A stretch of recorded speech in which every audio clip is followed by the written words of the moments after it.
is study number 10 in the book of Hebrews, and today we are going to be looking at the entire chapter of Hebrews number 8. Hebrews chapter 8 today.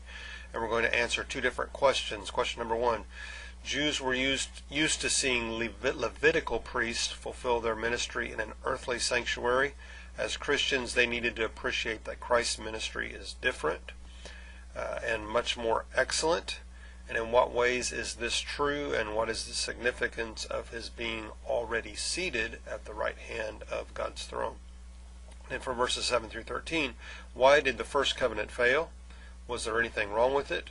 In contrast to it, in what ways does the new covenant meet our needs and give us better promises and make success certain for us? Let's look at Hebrews chapter number 8 and read it together today, beginning with the first verse. The point of what we are saying is this: we do have such a high priest who sat down at the right hand of the throne of majesty in heaven, and who serves in the sanctuary, the true tabernacle, set up by the Lord, not by man. Every high priest is appointed to offer both gifts and sacrifices, and it was necessary for this one also to have something to offer. If he were on earth, he would not be a priest, for there are already men who offer the gifts prescribed by the law. They serve at a sanctuary that is a copy and a shadow of what is in heaven.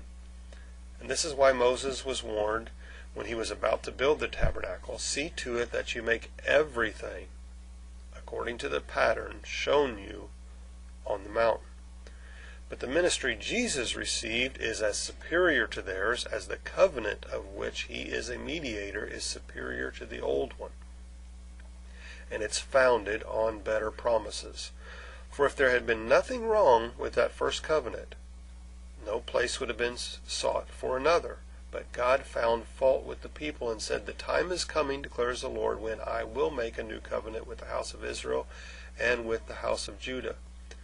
It will not be like the covenant I made with their forefathers when I took them by the hand to lead them out of Egypt, because they did not remain faithful to my covenant, and I turned away from them, declares the Lord. This is the covenant that I will make with the house of Israel after that time, declares the Lord. And I will put my laws in their minds, and I will write them on their hearts, and I will be their God, and they will be my people. And no longer will a man teach his neighbor, or a man his brother, saying, know the Lord, because they will all know me, from the least of them to the greatest, for I will forgive their wickedness and will remember their sins no more. By calling this covenant new, he has made the first one obsolete. And what's obsolete and aging will soon disappear.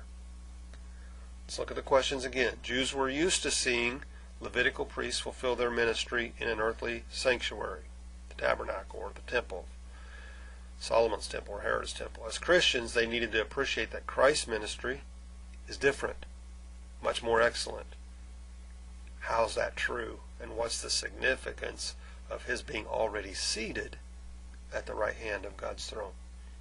Well, the Levitical priesthood, as well as the tabernacle in which they ministered, was just a shadow of what existed in heaven.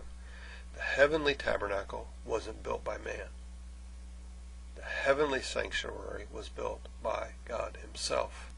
Now, when Christ sat down at the right hand of God's throne, it signified that he no longer had any work to do.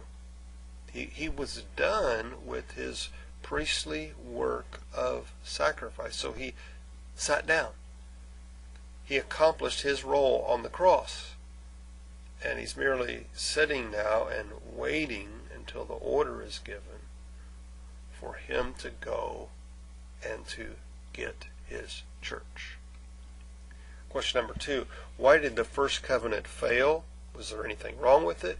In contrast to it, in what ways does the new covenant meet our need, give us better promises, and make success certain? Well, the first covenant did fail, and it failed because it was one that was written on stone rather than written on the hearts of man.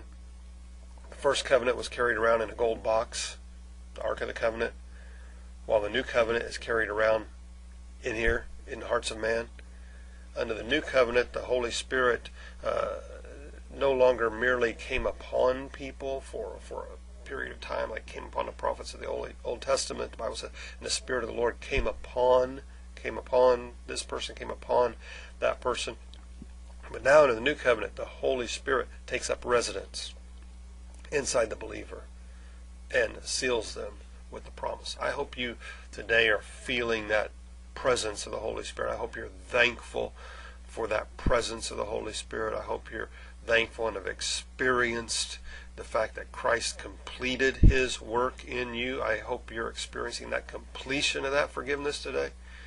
And if you are, after listening to this study, your day is bound to be better as you focus on what Christ has done for you. I hope you have a fantastic rest of your day. Join us next time as we get into study number 11 in the book of Hebrews. God bless.